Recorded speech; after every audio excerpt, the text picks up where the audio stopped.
আমরা কেন ডিসেম্বরের মধ্যে নির্বাচন চাই? ডিসেম্বরের মধ্যেই নির্বাচন সম্ভব। আওয়ামী লীগ যারা স্বৈরাচারী ফ্যাসিস্ট সরকার গত 16 বছর যাবৎ এই বিএনপিকে নিশ্চিত করে দেওয়ার জন্য আমাদের নেত্রী দেশনেত্রী তারেক রহমান, দেশনেত্রী বেগম খালেদা জিয়া, ভারপ্রাপ্ত চেয়ারম্যান তারেক রহমান এবং আমাদের সিনিয়র নেতৃবৃন্দ থেকে তৃণমূল পর্যন্ত নেতৃবৃন্দের উপরে কি পরিমাণ নির্যাতন করেছে।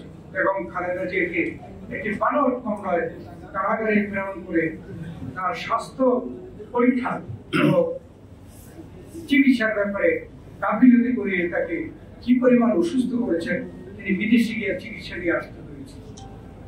এমনি ভাবে এত নির্যাতন করার পরেও কিন্তু বিএনপিকে দুর্বল করতে পারেনি। বিএনপি থেকে তাদের নির্যাতনে এমন কেউ নেতাদের মধ্যে কোন চিহ্নিত তেমন কোন বিশিষ্ট নেতা বা কর্মী বিএনপি ছেড়ে আওয়ামী লীগে গেছে এটা রেকর্ড নেই। অতএব আমরা এত বড় দুর্দিন পার হয়ে আসছি, সংগ্রাম আন্দোলনের মাধ্যমে আমরা টিকে আছি, যার জন্য বাংলাদেশে আজকে বিএনপি হচ্ছে একমাত্র জনপ্রিয় দল এবং সকলে এটা বিশ্বাস করে।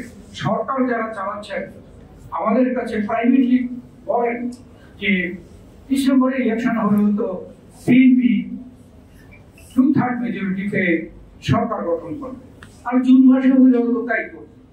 আপনারা চাপাচাপি করেন।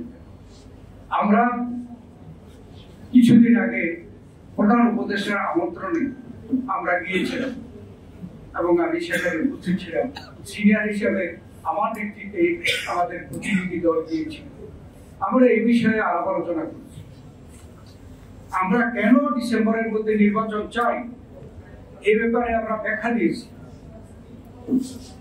এই ব্যাখ্যা দিয়েছিলাম যে ডিসেম্বর হচ্ছে শীতকাল, এটা হচ্ছে নির্বাচনের একটা পরিবেশের সময়। আপনারা যে বলছেন জুন মাসের মধ্যে ইলেকশন দিবেন, আমরা এক হলো যত বিলম্ব হবে আমরা মনে করি দেশে যারা পতিত স্বৈরাচারী সরকার দেশে বিদেশে পালিয়ে আছে তারা নানা ষড়যন্ত্র করে। আমরা কিছু কিছু ষড়যন্ত্রের নমুনা আমরা দেখছি। যত বিলম্ব হবে ষড়যন্ত্র হইতে পারে, সেটা থেকে রক্ষা করার জন্য আপনি যত শীঘ্র নির্বাচন দেওয়া প্রয়োজন। আপনারা যে বলছেন জুনে দিবেন, এর আগে কি হয়? ডিসেম্বরের পরে, এর পরের বছরের জানুয়ারি মাস, এরপরে ফেব্রুয়ারি মাসের রোজা, এটা আমরা বলেছি। এই রোজা কিন্তু আমরা কোনো কেউ পিছিয়ে দিতে পারবো না, আপনারাও পারবেন না, আমরা রাজনৈতিক দলও পারবো না। এই রোজা এবং ঈদ নিয়ে 2 মাস চলে যায়, ফেব্রুয়ারি মার্চ, তারপরে আসবে এপ্রিল। এপ্রিল মে হচ্ছে দেশে পাবলিক পরীক্ষা, এসএসসি এবং এইচএসসি, এগুলোকে পিছানোর কোনো সুযোগ নেই।